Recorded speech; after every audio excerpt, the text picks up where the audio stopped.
greatest, you can be the best. You can be the King Kong banging on your chest. You could beat the world, you could beat the war. You could talk to God, go banging on his door.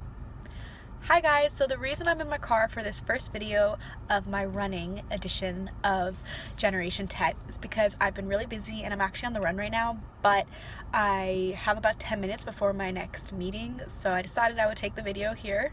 So for the running of all the phases, the running is definitely the weakest phase for me. It always has been, and I've always known that, and I'm very aware of that.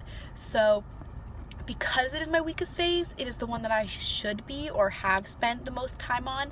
And so when you are realizing which is your strongest and which is your weakest phase, if you know what your weakest phase is, you should definitely be spending the most time on that one, just because it is the one that you need to improve the most in, and it's one that you should be dedicating the most time to if you really want to improve.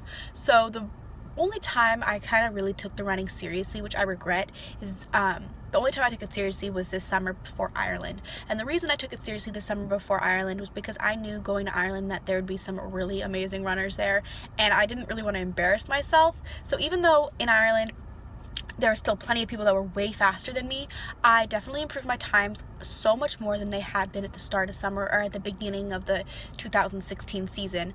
So I'm very proud to say that because of what I did this past summer, my times improved, and that's also just taught me so many better habits for now how I train. So this summer I got into the phase of basically running every day.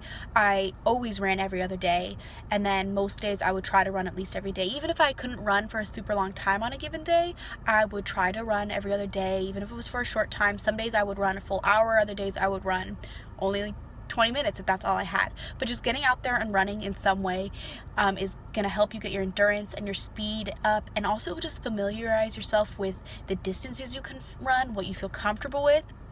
So of all the sports, this is the one I definitely recommend the most in practicing for the distance in the competition. Sorry, I just swung my finger across. I had to clear something on notifications. But so for me, if I'm training for a 2,000 meter, for example, I will specifically run that distance and improve my times and endurance and speed and all that at that distance, rather than running a 3-mile run when you're only going to be doing a 500 or 1,000. If you're only running 500, 1,000, it's better to perfect that time than trying to run 3 miles on a daily basis. At least that's what I saw, what helped me. That's not saying I don't run longer distances or I don't run different distances. It's just that I mainly will run the distance that I will be competing at. So this entire summer, when I was having to improve in a very short amount of time for the Ireland trip and Ireland exchange, I consistently ran. Every time I went out, I would only run about a 1,500 to 2,000. So obviously that didn't take me a ton of time, but what I would do is I would run that 1,000 to 200 in the pace that I was comfortable with, which I learned more as I did more. As I ran more, I became more aware of what I was comfortable with. And then I would sometimes take a break but after 1,500, and then I would run that again. So it's not saying that I didn't run more than that in a given day, but I would take breaks in that, and I would track my times, and I would track to see when I felt the most comfortable in that run, when I was starting to get tired, when I could push myself. And as you practice a given distance more and more, you will automatically know at every given point in that distance when you should steady yourself back, when you can push yourself, and everything like that. Like, I became so familiar with the 1,500 that I knew the exact pace I had to keep at for the entire thing, and I knew basically the last whatever amount of distance that I could completely sprint that part and push my hardest, whereas if I had done that from the beginning, I would not have lasted. So I think that's something that's really important that you have to realize. Even though you want to be the fastest runner and you want to try to improve your time so much, you're going to improve it little by little, not by suddenly just trying to run as fast as you can, because your body can't handle that from the start. You have to build it up. And if this is your weakest phase as well, trust me, you can improve it.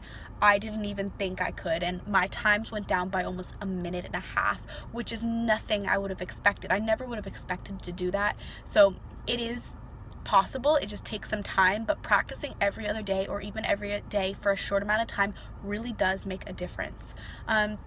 to go along with that, I would recommend, if you're in the younger divisions, you're going to be running less obviously than if you're in the higher divisions or the older divisions for the older kids.